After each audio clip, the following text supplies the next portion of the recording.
Range of punishment is anywhere from 180 days up to 2 years in the state jail facility and up to a $10,000 fine. If you have a plea with the state, the court does not have to follow your plea. If for any reason the court does not follow your plea and gives you more than you bargained for, the fact that you entered a plea will not be used against you, and you will be allowed to withdraw your plea. Do you understand? Yes. You have a right to jury trial, a right for you or your attorney to cross-examine and confront any witnesses. The state would call in the right to remain silent. By entering this plea, you're giving up those rights. Did you intend to give up those rights and enter into a plea in this case? Did you understand if the court were to grant your application for deferred adjudication, if for any reason your deferred adjudication were revoked, the court could find you guilty, sentence you up to 2 years in the state jail facility, and up to a $10,000 fine? Did you understand? Yes.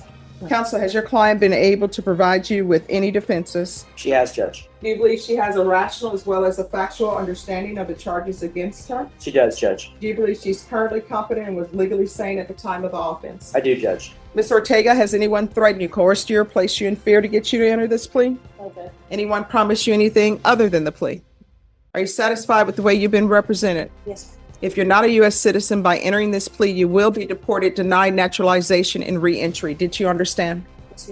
Court will find that defendant has knowingly and voluntarily waived her right to jury trial.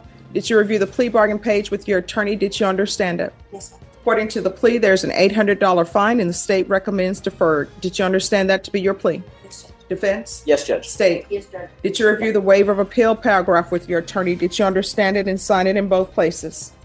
By signing that, you're waiving your right to appeal. The only items that can be appealed are written pretrial motions that have been filed, heard, and ruled upon by the court. Did you understand?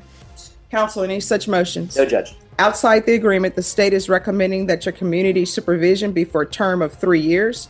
There'll be 120 hours community service restitution, no contact with Cash America Pond at 7414 Military Drive, and no contact with the complainant. Did you understand those are recommendations from the state and the court does not have to follow those recommendations? Yes, Judge. Then to the offense, how do you plead? Guilty, not guilty, or no contest? No contest. State any evidence? Is for mothers and babies, and that probably would be a great place for you to get your mind together and to focus on your baby. Okay.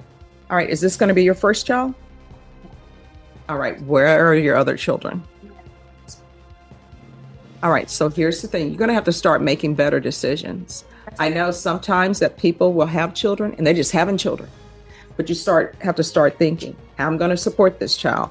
Who am I having a child with? You understand? Yes, Judge. Because your mom just wants to be the grandparent who spoils children, I'm sure, and not have to be their mom.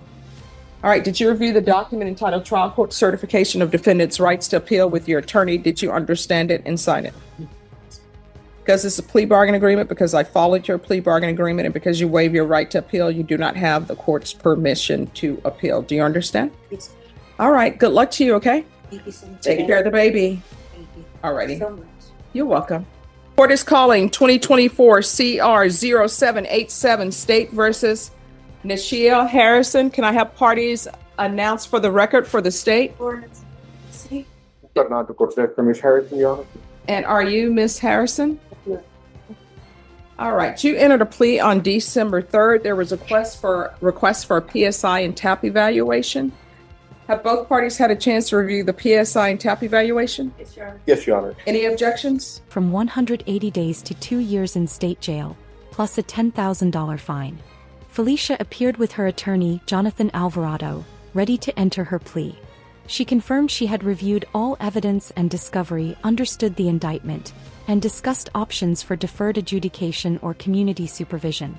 The judge carefully explained her rights: a jury trial, the ability to confront witnesses, and the right to remain silent. Felicia understood that by entering her plea, she would waive these rights voluntarily. She also acknowledged the serious consequences, including possible deportation as a non-citizen. After reviewing fines, restitution, and community service obligations, she chose to enter a plea of no contest. The court accepted her stipulations, deferring the finding of guilt, giving her a chance at redemption while considering her personal circumstances, especially her pregnancy. Child. The judge stressed strict conditions: 4 years deferred adjudication, random drug tests, community service, restitution, and no contact with certain individuals.